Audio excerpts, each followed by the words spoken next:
Assalamualaikum warahmatullahi wabarakatuh. Nama saya Mulki Ahsan dari Prodi Bahasa dan Sastra Arab.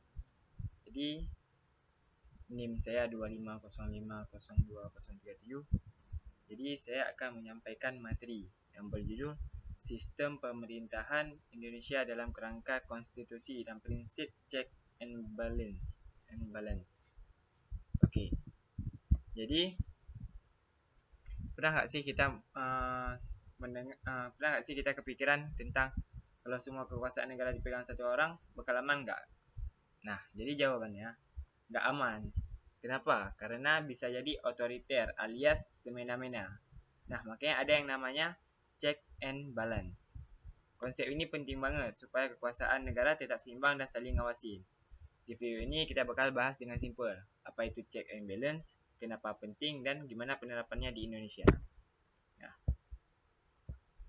Jadi bahaya kekuasaan terpusat. Jadi gini, maksudnya kalau kekuasaan cuma dipegang satu pihak, misalnya nih presiden doang yang pegang, yang terjadi biasanya keputusan seenaknya, lembaga lain jadi lemah, bahkan bisa nindas rakyat. Dan peristiwa ini pernah terjadi di sejarah Indonesia. Dulu kekuasaan presiden itu gede banget, sampai lembaga lain kayak DPR, pengadilan jadi kurang berfungsi. Ibaratnya satu orang jadi bos besar, yang lain cuma iyain doang, yang lain cuma iya.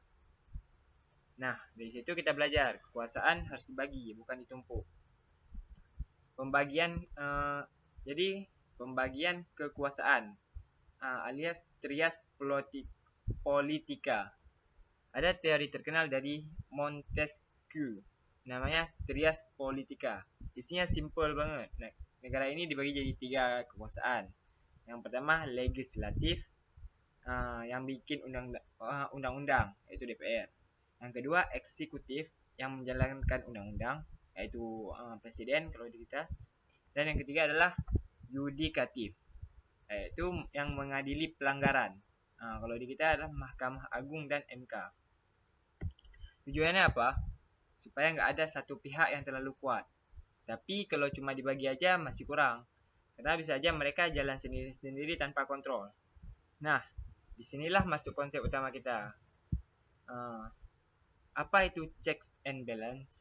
Check and balance itu artinya setiap lembaga negara saling menguasai dan saling membatasi. Jadi bukan cuma dibagi tugas, tapi juga saling ngecek, saling kontrol, saling ngimbangi. Contohnya gampang. DPR yang bikin undang-undang, presiden yang harus setuju dulu.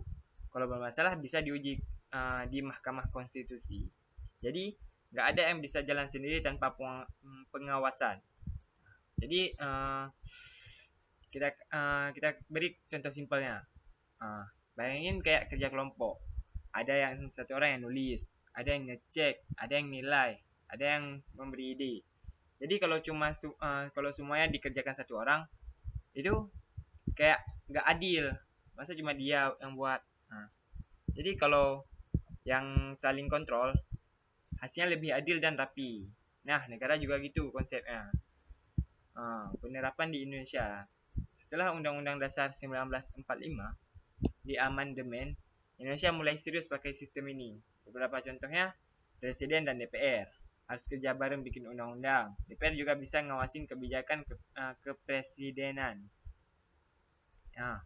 Mahkamah Konstitusi bisa ngebatalin undang-undang kalau melanggar Undang-Undang Dasar. Ketiga, presiden kalau mau kasih amnesti atau abolisi harus pertimbangan DPR, nggak langsung beri perintah itu terus. Yang keempat adalah hakim, dipilih lewat proses yang melibatkan beberapa lembaga. Intinya semua saling terhubung, nggak yang absolut.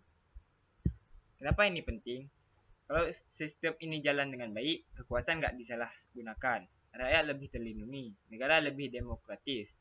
Tapi kalau nggak jalan, bisa balik lagi ke sistem otoriter, kekuasaan jadi nggak terkendali.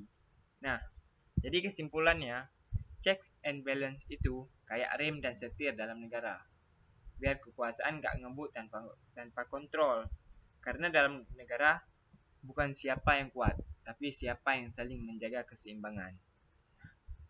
Jadi hanya segini video saya kali ini. Lebih dan kurang saya mohon maaf. Wabillahi taufiq wal hidayah. Wassalamualaikum warahmatullahi wabarakatuh.